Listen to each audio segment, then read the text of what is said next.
Javier, ¿cómo estás? ¿Qué tal, Antonio? Bienvenido. ¿Qué tal, Ramón? Buen día. Sí, ¿cuándo, que además de economista conoces de historia económica, cuándo empezó la debacle argentina Con el primer gobierno radical, con Irigoyen. con Irigoyen? Concretamente, Argentina en 1853, Alberdi y Gorostiaga desarrollan la Constitución Nacional. Argentina la pone en marcha en 1860 y de ser un país de bárbaro en 35 años nos convertimos en el país más rico del mundo, 1895. Argentina venía cabeza a cabeza con Estados Unidos. El ciclo de Argentina era muy parecido al de Estados Unidos y venían cabeza a cabeza. Y lo que vos tenés es que eran los dos países más importantes del mundo y cuando Argentina entra a mediados de la década del 10, Argentina empieza a crecer menos. Es decir, la tasa de crecimiento de Argentina pasa a ser mucho menor que la de Estados Unidos y también de los que venían atrás, y por eso los empiezan a pasar a Argentina. Argentina, cuando llega a la década del 30, básicamente estaba oscilando entre el quinto y el octavo lugar del mundo. Ahí tenés una parte que es toda la Gran Depresión y después la Segunda Guerra, donde Argentina, como hace las mismas cosas que hace el resto del mundo, no pierde mucho puestos relativos, porque, a ver, Argentina hacía fascismo de dos patas, pero digo, ¿Pero qué año estás ahí? Yo ya estoy desde la década del 30, en los 30 en adelante. hasta lo que es el fin de la Segunda Guerra Mundial. Ahí lo que ocurre es que el mundo se te vuelve bipolar, o te ibas al comunismo o te ibas al capitalismo. Argentina decide ir por una tercera vía, ¿sí? Y crea lo que yo llamo el fascismo de tres patas. El fascismo de dos patas era el acuerdo de los empresarios prebendarios con los políticos ladrones. Lo que hace Perón es sumarle la pata sindical para representar a los trabajadores. La verdad que Post terminó muy mal, porque digamos, antes de la pandemia estábamos 70 en el ranking de PBI per cápita, ahora estamos 120, siempre hablando al tipo de cambio al paralelo, que es al que hay, al oficial no hay. Entonces, pero lo que vos tenés es que la decadencia comienza ahí, cuando Argentina empieza a abrazar dosis crecientes de socialismo. Y eso, digamos, va generando mal funcionamiento en el sistema económico y entonces cada vez vas peor. O sea que deberíamos volver a 1910, a los principios de Vos la deberías- generación de los 80. Digo. Sí, exactamente. Vos deberías volver al modelo de democracia republicana y, digamos, con un Estado muy pequeño, ¿sí? Para liberar la fuerza del sector privado y para que vuelvas a crecer. Y sumate cuando quieras. Sí, Ramón. sí. ¿Y por qué hasta ahí empezó la debacle? ¿Por qué nunca nadie entendió cómo resolverla? Yo no sé si es que... Pues me cuesta creer que no lo sepa nadie en 50, 60 años, 70 años. Es más, yo lo voy a poner de otra manera, digamos. Mira, lo maravilloso de Alberdi fue que la vio cuando todavía en el mundo no estaba clara la evidencia empírica sobre el crecimiento económico. Hoy la evidencia empírica es contundente. Yo lo que vengo y planteo la evidencia empírica y sin embargo eso les parece absolutamente hasta delirante a los políticos. Estos mismos políticos que nos están llevando a tener 50% de pobres y 10% de indigentes en el país de los alimentos. Esto quiero recordar la cuenta porque esto es durísimo y eso explica por qué a veces a algunos se le puede hervir la sangre. Cuando vos mirás, Argentina produce alimentos para 400 millones de seres humanos y la presión fiscal en el campo es 70%. Quiere decir que el fisco se lleva el alimento de 280 millones de seres humanos. ¿Me querés explicar cómo puede ser que haya 5 millones de argentinos que no le alcance para comer?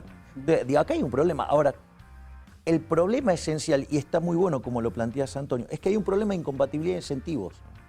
Volver a abrazar las ideas de la libertad, que son las que nos va a llevar de vuelta a la prosperidad, va en contra de los incentivos de la casta política. Es decir, ¿quiénes se benefician con la mentira del Estado presente? Los políticos. A ver, vos en los 70... Políticos, algunos sindicatos, algunos empresarios. Bueno, digamos, bueno, está bien, digamos, entonces no son empresarios, son empresarios. Sí, está bien, pero digo, no es solamente los políticos en connivencia con otros sectores. Está bien, pero digamos, un empresario no puede comprar favores que el político ladrón no tiene para vender. Sin duda. Es decir, siempre, digamos, o sea, el problema es desde dónde está el monopolio de la violencia, que es el Estado. Y ahí es donde vos, digamos, está la raíz del problema. Sacar el Estado del problema, digo, se terminó la corrupción. La corrupción es inherente a la existencia del Estado. ¿Por qué? Porque sus ingresos lo logra mediante una fuente coactiva de ingresos. Pará, la corrupción es inherente al Estado. Exacto. Pero es inherente, bueno, está bien, pero el Estado es corrupto en la medida que del otro lado también tiene un sector privado que lo... No, pero ahí hay un problema. De vuelta, los privados no pueden comprar favores que los políticos ladrones no tienen para vender. Y vamos por partes entonces. Si vos estás en el sector privado, vos podés tener corrupción, ¿sí? Digamos, o sea, ¿qué pasa? Que es tuya y la resolvés vos. Claro, exacto. Vos suponete que tenés un comprador corrupto que hace que vos pagues tus insumos más caros. ¿Cuál es la contracara de eso? Que vos vas a ganar menos plata. Primero, digamos, es un problema en tu bolsillo, no del resto de la sociedad. Pero además, significa que al precio que vos estás vendiendo, puede venir otro competidor con un precio menor o con una calidad mejor o con una combinación de ello y te quiebra. Por lo tanto, el propio proceso de mercado al que tiene corrupción, como es ineficiente, termina quebrando. El problema con el Estado, ¿sí?, es que se financia con una fuente coactiva de ingresos y, digamos, o sea, haga bien las cosas o las haga mal, ¿sí?, siempre va a seguir existiendo. Es más, el Estado tiene la mala costumbre de que cuando hace las cosas mal te pasa la cuenta. Por lo tanto, o sea, el problema está en el Estado. Es decir, entonces, lo que tenemos que hacer el foco es que el problema es el Estado. De hecho, fíjate... Pero reformarlo o directamente eliminarlo, ¿qué se plantea ahí? Porque, digamos, algo tenés que organizar con el Estado. Como me acuerdo que hace unos días cuando te entrevistaba vos decías, pues llegabas al punto de, por ejemplo, que todos vayan armados. Porque el monopolio de la fuerza y demás, fuerzas de seguridad, hay una discusión muy concreta que es armas sí o armas no para la sociedad civil. ¿Y qué dice la evidencia empírica? No te pregunto, digamos. Bueno, la evidencia empírica... Porque vas a ser diputado. Vos el día de diciembre vas a ser diputado nacional. Bueno, esperemos, digamos, que los votos sigan acompañando. Por ahora tenés dos, inclusive. Bueno, por eso, pero... Está bien. Yo soy bilardista. Gol es cuando el contrario sacó de la mitad de la cancha. No es ni siquiera cuando está adentro, ni lo sancionó, no. Hasta que no movieron, no es gol. Por ahora, digamos, solo hay una paso. En ese contexto, ese es muy bueno. Todo bien, Fer, ¿no? Estuvo muy bueno. Hay VAR, exactamente. Estamos con el VAR todavía. Bueno. Entonces, en ese contexto, ¿qué dice la evidencia empírica internacional? Que aquellos, y donde más se estudia es en Estados Unidos, aquellos estados que tienen libre deportación, digamos, o sea, tienen menos delitos. Porque en realidad, el delito es como cualquier actividad. Cuando vos le das beneficio, cuando tiene mayores beneficios, crece. ¿Sí? Entonces, ¿qué pasa? Cuando vos le bajás el costo al delincuente, bueno, entonces el beneficio esperado sube y por ende la actividad crece.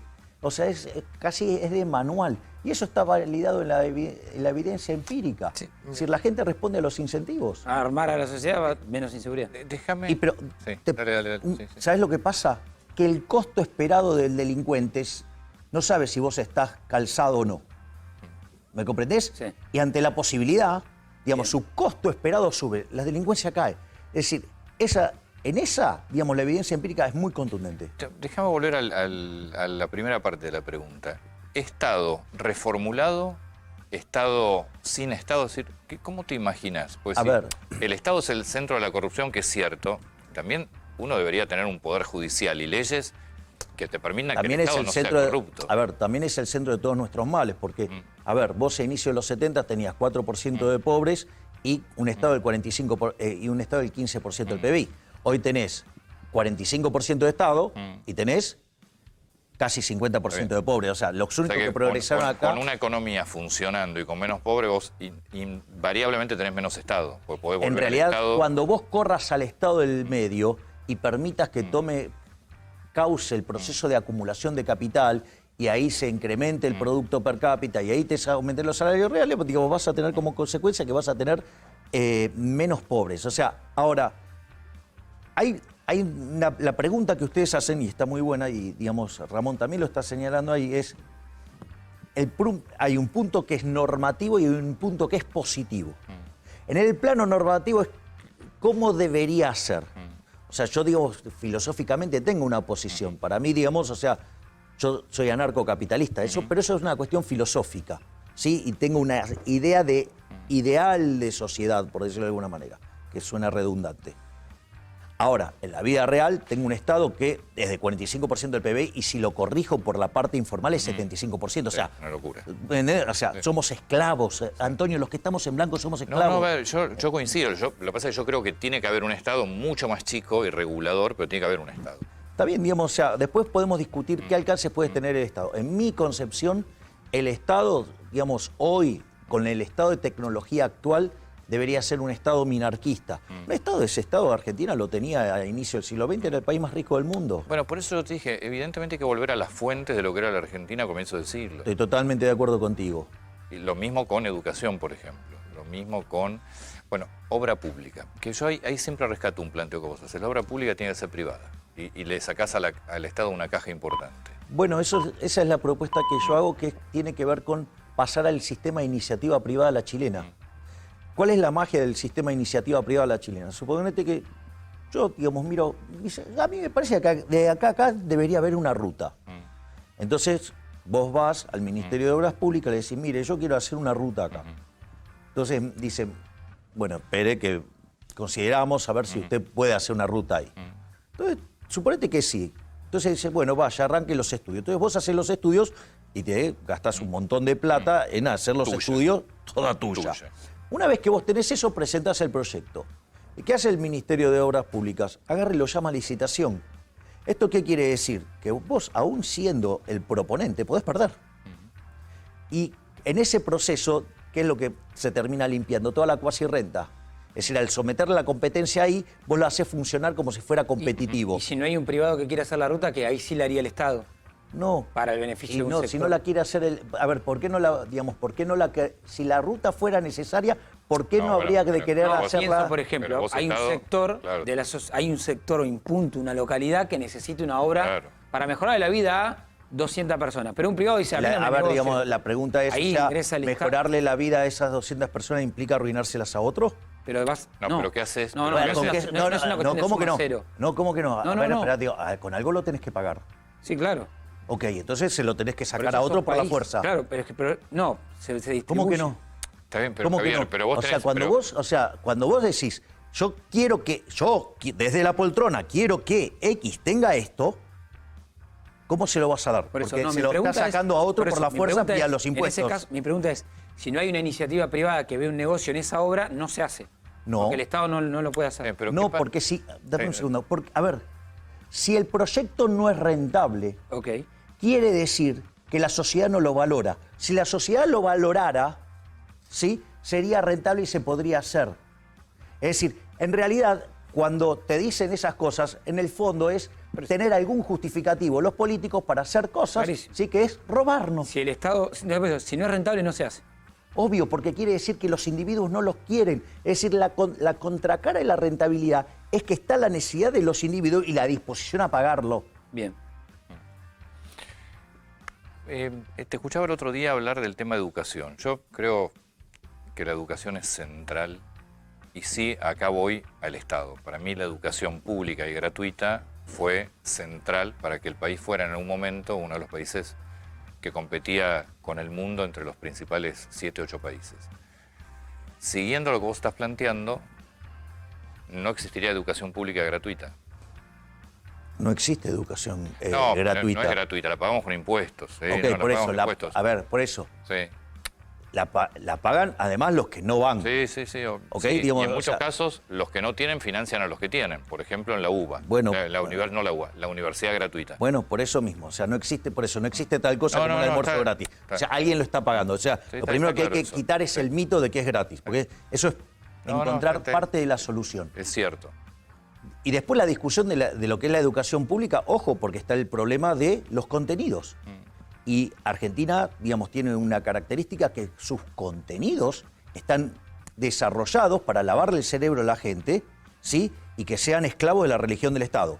Por lo tanto, o sea, lo que estoy diciendo es... Con la educación? Bueno, pero por eso, pongo, digamos, rechazo lo de gratuita, porque es falso que sea gratis. Eso está de acuerdo. Y cuidado con lo que es educación pública, porque, digamos, la definición de los contenidos implica, que es lo que pasa hoy en Argentina, que es formar esclavos de la religión del Estado. Lo que yo estoy proponiendo es, eso está en Hayek y está en Friedman. Friedman, mira, tiene un libro que se llama Los Fundamentos de la Libertad. Son 3 libros en realidad. En los 2 primeros vos lo lees, o sea, y es anarcocapitalismo. O sea, y vos estás encantadísimo. Claro, ahora, ¿qué pasa? Llega el libro 3, pero el libro 3 es maravilloso. Dice, la sociedad quiere esto. Entonces, ¿qué es lo que hace Hayek? En cada uno de esos busca la forma de que eso exista generando el menor daño posible. Una de las cosas que vos podés ir a hacer es el sistema de vouchers. Sí, el sistema de vouchers, ¿sí? Todo el mundo recibe dinero, todo el mundo, y vos elegís la institución a la que querés ir. Entonces, ¿qué es lo que pasa? Empezás a generar un proceso de competencia que obliga a las instituciones, ¿sí?, que brindan el servicio de educación a tener que competir para, digamos, tener matrículas, porque si no van a la quiebra. Y esto es independientemente que sea de gestión estatal o de gestión... ¿Y qué pasa si 1000 personas quieren la escuela Milei, que tiene 500 vacantes? La primera pregunta es, ¿que acaso eso no pasa hoy? Lo que pasa es que hoy son pagas. ¿El voucher quién lo No, bueno, pará, no, en las públicas también, por una cuestión de cercanía, sí, también. Ah, ves que entonces, Sí. digamos, o sea, entonces, digamos, no, digamos, en principio, si fuera ese el problema, el Estado no lo resolvió. Y hay algo que se llama sistema de No, pará, precios. el Estado en educación no resolvió nada, ¿eh? Bueno, por eso. Al contrario. Pero lo que te estoy diciendo, Antonio, es ese problema, si esa es una objeción, hoy ese problema también está y hay otro montón de problemas más. Entonces, la realidad es que esto, digo, puede ajustar por el sistema de precios, tranquilamente puede ajustar por el sistema de precios, y supongamos que digamos, la gente está encabronada con que no quiere que funcione el sistema de precios, porque si todos quieren ir... No, pero los vouchers, ¿quién se los da? Te los reparte el propio Estado. Ah, o sea, bueno, porque está si bien. la sociedad se puso de acuerdo, por eso lo cité a Hayek primero, porque esto es Sí, Friedman. sí, está. Hayek te dice, bueno, a ver, ¿cómo lo financiamos para que... Digo, Sí. ok, lo querés tener, digo, o sea, la gente quiere, el Estado haga eso. Bueno, entonces, busquemos la forma que haga menos daño.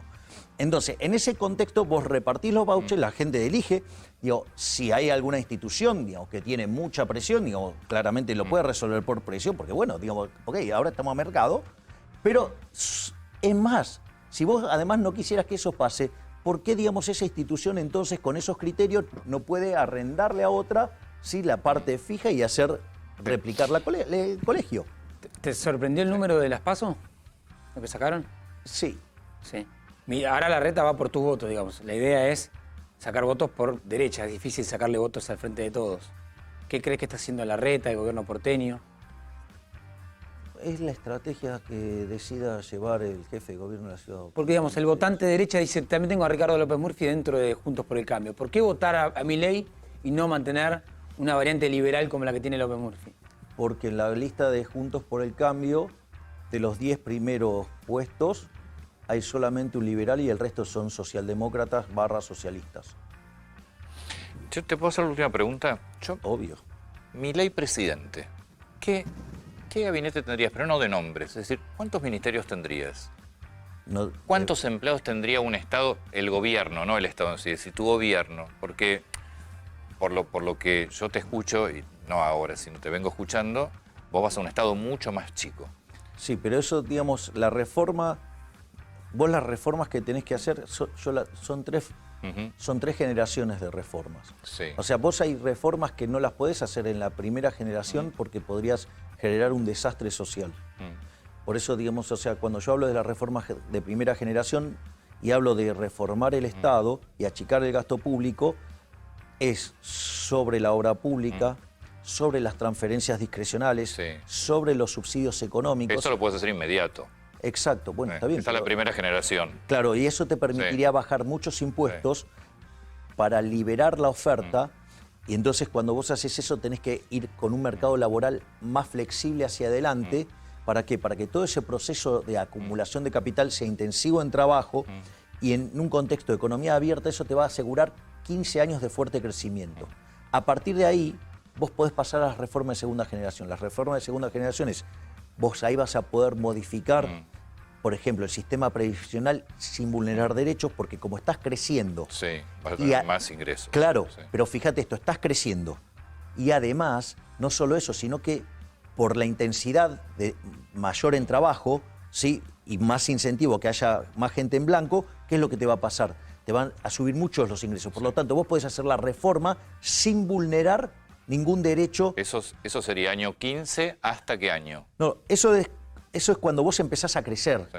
O sea, porque en realidad, digamos, el tema es cuando te das las cuentas para hacerlo. O sea, pero eso tiene que ser hecho en un contexto donde vos estás creciendo y con mucha intensidad de trabajo. Entonces, eso te poner el sistema en orden, pero sin vulnerar derechos. Lo mismo te pasa con los empleados públicos. O sea, vos no los vas a echar de un día para el otro, no lo puedes hacer eso, digamos, porque aparte, tanto los beneficiarios de los planes sociales como los empleados públicos, en realidad, desde mi punto de vista, son víctimas del sistema. Entonces, lo que se plantea es un programa de retiro voluntarios, donde vos, cuando tenés un nuevo trabajo, te presentás, te dice empleo privado que absorba. Exactamente. Por eso la clave, digamos, es diseñar todo esto en términos de crecimiento, ¿sí? Y es más, el tema de los planes sociales vos no se lo vas a sacar a la gente los va a dejar. Y ahí vos tenés el conjunto de reformas de segunda generación y te diría que si hasta eso te permite hacer una nueva ronda de reducción de impuestos y ahí podés, por ejemplo, ir hacia la eliminación del sistema de coparticipación, porque hoy Argentina tiene un claro problema de falta de correspondencia fiscal. Igual tenés provincias que por más que vos produzcas... Bueno, pero si no es rentable... No bueno, sabés. pero no, es que... pero el problema es...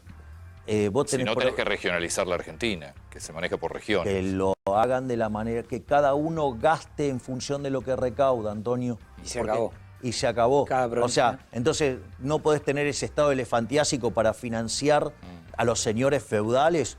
Ah, qué problema. Si son justamente en la reforma que hay que hacer lo que tienen que perder son los políticos. Bien, ahí en ese caso una provincia que no puede soportar con sus ingresos, que vea qué reforma hace. Eso es lo que vos planteás. A nivel nación, lo lamento. No es que, digo, ¿por qué yo me a ver, no es un país federal? ¿Por qué yo me tengo que estar metiendo en lo que hacen las provincias? O sea, digo, en el fondo, el sistema de coparticipación federal de impuestos es una atrocidad, ¿sí? Donde, por ejemplo, a la capital federal la destruyen. O sea, lo digamos, que se plantea también es que la capital federal tiene otras oportunidades como la provincia de Buenos Aires. Bueno, pero entonces, o sea, entonces cuando vas a jugar contra el Paris Saint-Germain, llamaba, digamos, a alguien con una motosierra que le corte la pierna a Messi. Pero no se juega una provincia contra otra, es un país. Pero, a ver, pero... Eso es lo que no entiendo, Javier. No, pero ¿por qué vos crees que alguien tiene... Digo, ¿yo tengo derechos sobre tu bolsillo, Ramón? No, lo que yo pregunto Y bueno, es... esto es lo mismo. Vos estás diciendo que, a ver, entonces el resto de las provincias tienen el derecho de destrozar a la ciudad autónoma de Buenos Aires. Vos tenés mayores oportunidades estando en la provincia de Buenos Aires y en capital, por una cuestión, por ejemplo, de logística, que quizás no tiene Tucumán. Pero vos podés generar condiciones... No, lo que se puede. Y entonces... pero también se distribuyen fondos nacionales. Pero de vuelta, ¿cómo se consigue? ¿Y quién es el que va a determinar la igualación de oportunidades? O sea, implica una arrogancia infinita. Por eso, digamos, o sea, me pongo de pie de vuelta frente a Hayek en su último libro, La fatal arrogancia. Digamos, o sea, ¿quién se va a arrogar? Digamos, ¿cuáles son las oportunidades que debe tener? Digamos, esa es otra mentira del progresismo, la igualdad de oportunidades. O sea, es algo verdad, digamos, está basado sobre el velo de Roble, y el velo de Roble tiene un problema conceptual de inicio. Entonces, porque ¿sabes qué? La gente no nace de los árboles, sale de las decisiones de los padres. ¿Me comprendés? Bueno. Te cierro la última pregunta. ¿Te imaginas una Argentina a cuántos años en lo que estás contando? Porque ya armaste 2 generaciones, yo estimo ahí 25 años, 30 años. Argentina, si abraza las ideas de la libertad, que es lo que yo vengo a proponer, no con una lista 90% socialista, sino liberal, en serio, ¿sí? En 35 años, vos convertís a la Argentina en potencia mundial nuevamente. Es decir, se puede hacer. Es decir, la gran ventaja respecto a Alberdi es que nosotros tenemos la evidencia empírica. Y dicen que Alberdi tenía razón, hay que volver ahí. De hecho, digamos, o sea, mi lista da testimonio de ello. Tengo un Alberdi en la lista. O sea, que es un nieto, digamos, o sea. Entonces, Chosno. Entonces, vos podés en 35 años volver a ser una potencia mundial y te tengo una mejor noticia todavía. Que esos procesos que se llaman convergencia en la teoría del crecimiento, cerca del 60% ocurre en los primeros 10 años. Entonces no está... Tenés que generar consenso en diputados, ¿eh? No te va a ser fácil eso. Bueno, ahí eso no, a mí no me representa un problema, ¿sabes por qué? Porque yo vengo a hacer un planteo a la política desde lo moral. ¿Sabes lo que más los incomoda? Que voy a hacer un planteo desde lo moral. Desde lo moral, que es el paraguas rector, vos tenés 2 líneas de acción. Una es lo que no voy a hacer. No te voy a subir los impuestos, no te voy a crear impuestos, no voy a ir contra la libertad, no voy a ir contra la propiedad. Ahí tengo toda la casta política del otro lado y ¿sabes qué? No me importa, porque tengo claro que está bien lo que estoy planteando. Y la otra es, los proyectos van a tener siempre una base moral. Cuando, por ejemplo, viene un político y me dice, no, es delirante cerrar el Banco Central. Ok, vamos a la discusión moral. Entonces yo les digo a ustedes, ¿quién de ustedes está a favor del robo? Bueno. ¿Están a favor del robo? No. ¿Están a favor de la corrupción? Lo que pasa es que yo ahí tengo una diferencia, porque yo creo que las instituciones no son corruptas per se, son corruptas por quienes las manejan. Pero hay instituciones que no pueden, que solamente pueden hacer daño. A ver, de vuelta. Eso es una teoría económica tuya. No, el Banco Central hace daño. Otra teoría te dice el Banco Central no hace daño. No, ¿cómo que no? A ver, digamos, Ramón, vamos. Son teorías, digamos. No, no es en cómo teoría, organizar. no es teoría. No es blanco-negro todo. Sí, es blanco-negro. Cuando lo planteas en el plano moral es blanco-negro. El Banco Está bien, Central... moral es un planteo lo moral. Pero claro que es un planteo. Bueno, está bien, pero eso no son concepciones. Pero, a ver, para mí robar está mal. Para mí robar está mal. El Banco Central te roba. Para vos el Banco Central roba. Te roba con el impuesto inflacionario 5 puntos del PBI por año. No solo que es un impuesto tremendamente regresivo, que le pega más fuerte, entre 25 y 30 veces más fuerte a los que menos tienen, sino que te penaliza el crecimiento. De hecho, digamos, Argentina había estado entre los primeros países del mundo, no tenía Banco Central. El Banco Central es de 1935. Entonces, en realidad es un mecanismo por el cual los políticos estafan, ¿sí?, a la población. Y te voy a hacer un listado. Hago esto y lo termino. Nos tenemos que ir. Nos tenemos que ir. Sí. No. Para que veas todo lo que necesita el Banco Central para hacer las cosas bien. Necesita saber las preferencias de todos los agentes sobre todo lo viene de la economía, pasado, presente y futuro. ¿Sí? Tiene que conocer las preferencias intertemporales de todos los agentes. Necesita conocer la tecnología de hoy y la futura. Necesita, por ende, saber el progreso tecnológico. Necesita conocer la tasa de amortización de todos esos bienes de capitales presentes y futuros. Y además hacer las expectativas de inflación. Vos para saber eso tenés que ser omnisciente, omnipresente y omnipotente. Es decir, ser Dios. ¿Sabes qué? No hay nadie en la tierra que pueda hacer esa tarea. Yo lo digo, lo he dicho muchas veces y no con vos presente, a mí me encantaría que entres al Congreso. Creo que está buenísimo poder dar estas discusiones, así que la mayor de las suertes. Gracias, Antonio. Gracias, Ramón.